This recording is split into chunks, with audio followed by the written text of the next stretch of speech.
tinignan nung pinakita ko kanina doon sa vlog ko, actually papakita ko dito, yung, impeachment 'no, calendar para kay VP Sara Duterte, buong June at July sakop na sakop, 'no?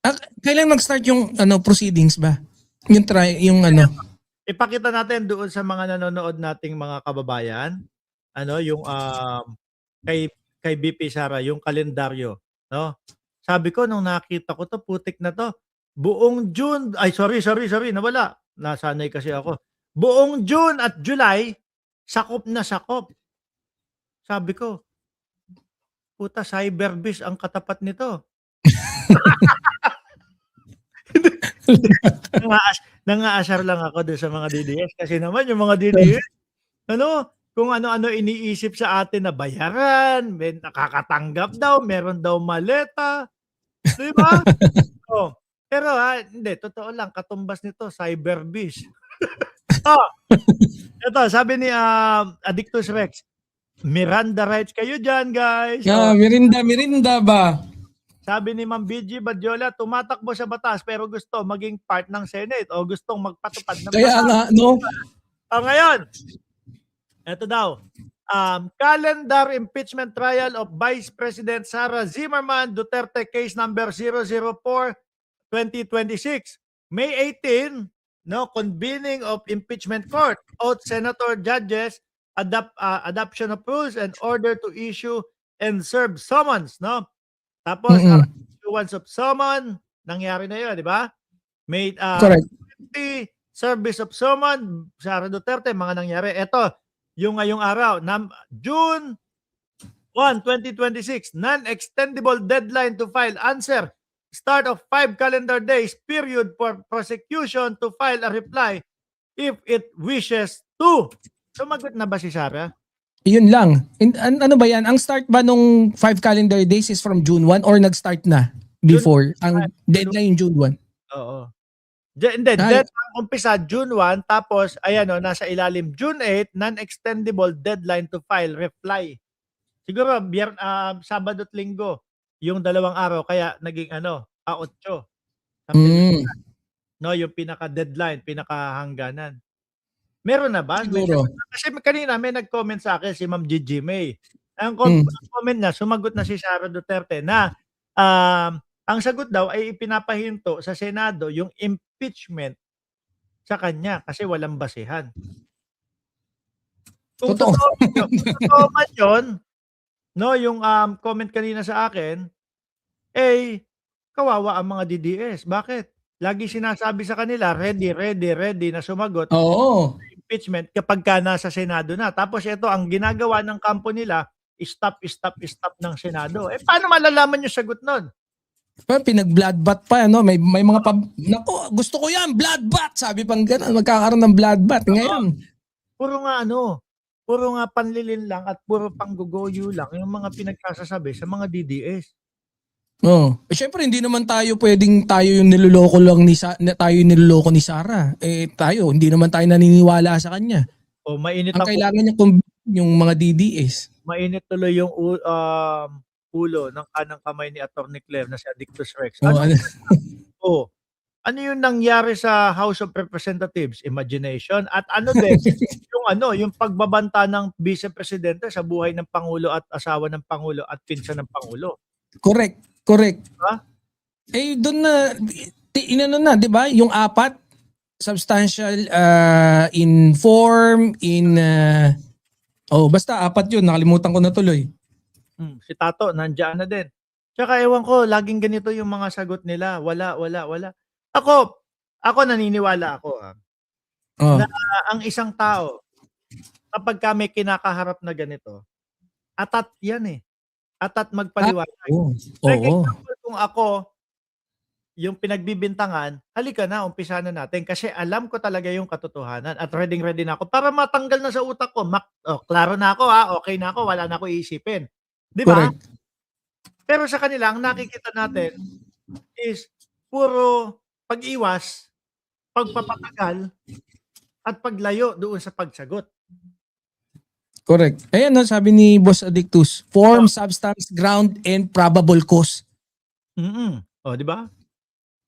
Ngayon, ang Hmm. tanong ko ngayon sa'yo, para saan yung 16 na na ma Ay, tagapagtanggol para sa sobra-sobrang pera ni Sara, eh, para may paggagastusan. Yun kasi, yun ang naisip ko.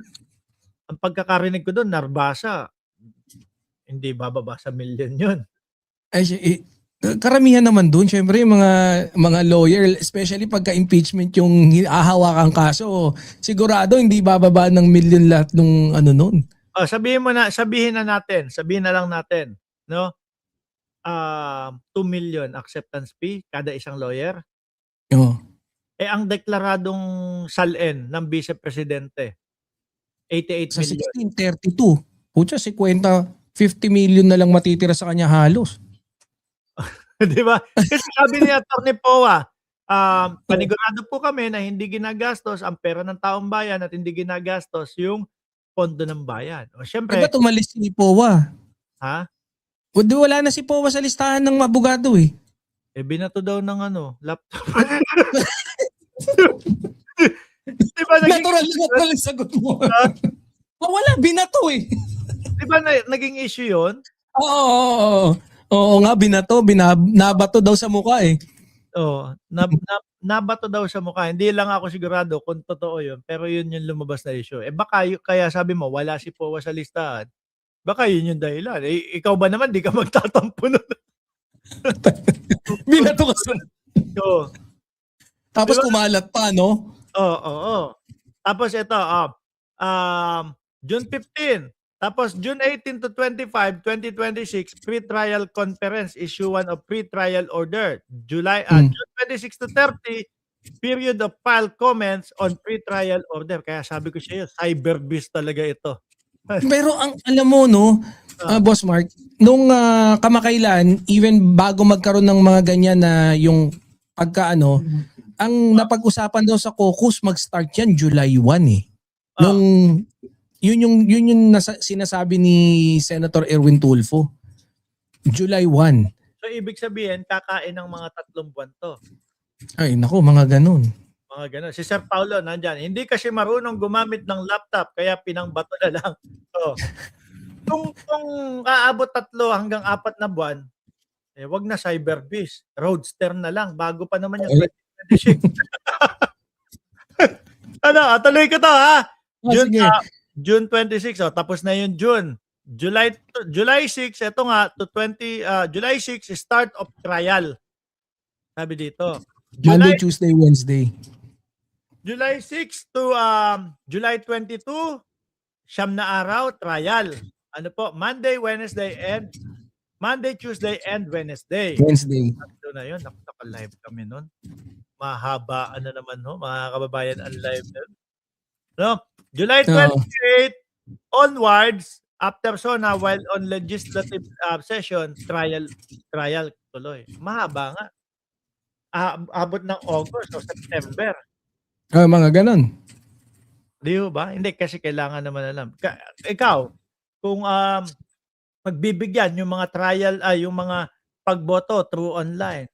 Pero ako kasi, naniniwala ako na at some point magre-resign si Sara eh. Ha? At some point magre-resign si Sara. Hindi, kung sakaling mag-resign siya, para takasan yung impeachment, para makatakbo pa din, gano'n? And then, siguro, although alam naman natin na hahabulin pa rin siya, di ba? And ini-insist nga ni Congressman Luistro na yung probability na pag nag-resign siya is i-pursue pa rin yung maging penalty, no? Kasi after nga ng penalty na perpetual disqualification, gusto pa ni na baka pwedeng magtuloy-tuloy pa kung anong pwedeng ipataw kasi hindi simple yung naging kasalanan daw ni Sara Duterte. Ano ulit? Sorry. O yan, kagaya niyan, tignan mo. Kita mo? Hindi, Focus ka kasi. Paano ka boboto sa impeachment niyan? Hindi kasi naman, eto, yung anak ko gagraduate, si Marcus. Totoo? Ilan taon na ba si Marcus? Hindi, gagraduate ng pre-K4. Putik na yun. Magko-quote kasi nabasa ko magko-quote sila. Magko-quote. Sabi ko, ipapasuot yung quote malamang sa graduation. O kagaya niyan mga kababayan, simple, walang 5 minuto, wala pang 1 minuto, 30 segundos lang yung Oo. focus ko, hindi ko na alam kung ano yung sinabi niya. Di ba? Correct, correct. O yan Eh, yung impeachment pa yan. Importante yung mga sasabihin dyan. yan yung example na lang ho mga bossing, no? Kung bakit hindi dapat payagan yung pagboto through online doon sa mga senador. Oh,